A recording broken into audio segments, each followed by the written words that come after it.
Welcome to Plant Sugar Creek. The creek is angry today, so I'll be a bit closer.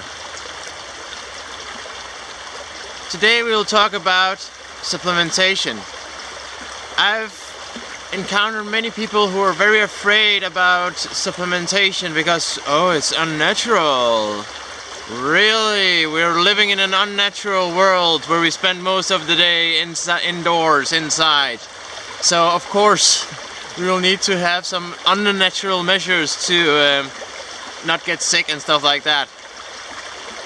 Unless of course you go out and grow your own foods in a natural environment where the soil is rich of all nutrients. With the B12 bacteria in the ground, the soil is alive and the plants can absorb all these nutrients from the soil. But unless you do that and you're in a place where you can get vitamin D from the sun, I am pretty sure, based on all the evidence we have in 2015, that you at least need to get some vitamin D if you're not out in the sun during the winter period, or from sunbeds, and you need to get some B12. Because otherwise it can get quite dangerous. I always get back to this example where I have these, I'm not sure if you can see them, but I have these two something on my fingers here, and they will probably never go away, and I felt that a third one would grow, but then I changed to a plant-based diet and also checked all the different values in my body and found that I need to supplement with vitamin D at least during the winter periods. So it's I live in Denmark and I've been working in the agriculture, and when you listen to the experts talking about how much the soil has suffered on the multiple levels in multiple areas.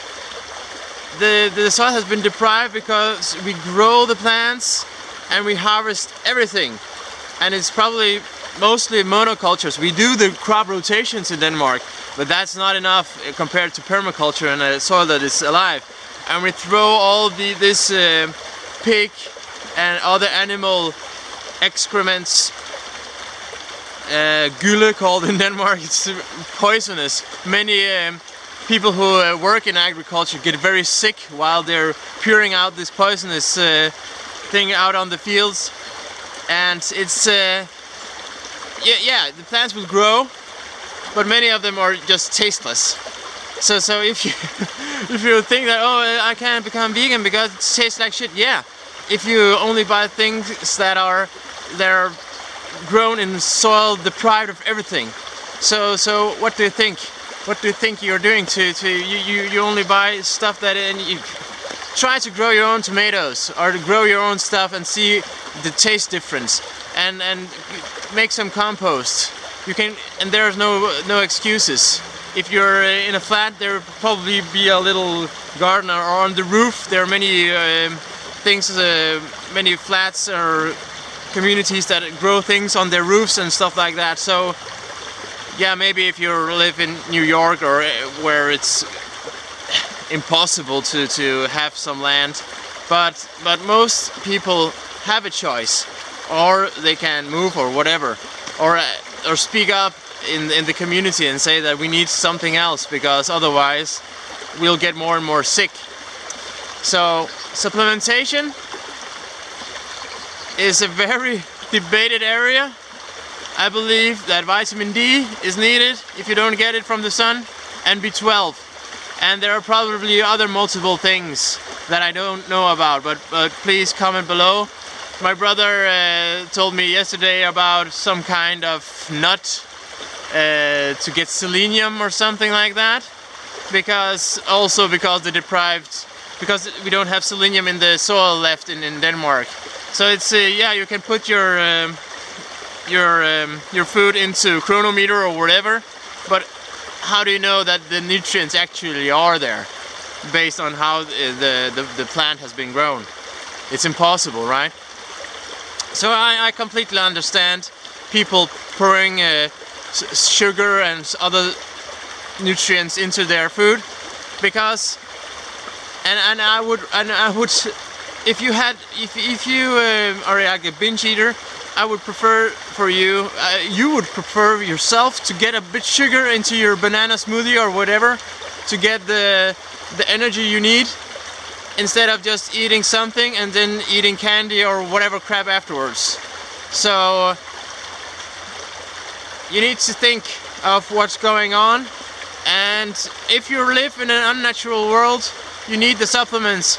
And if you don't know if you need the supplements, go to a doctor and get your blood results.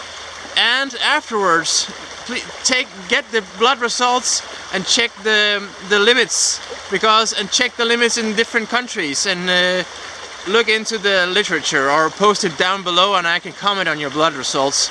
I'm not a super expert, but I know a bit about B12 now and vitamin D. And people have different opinions regarding that because we don't have the whole picture.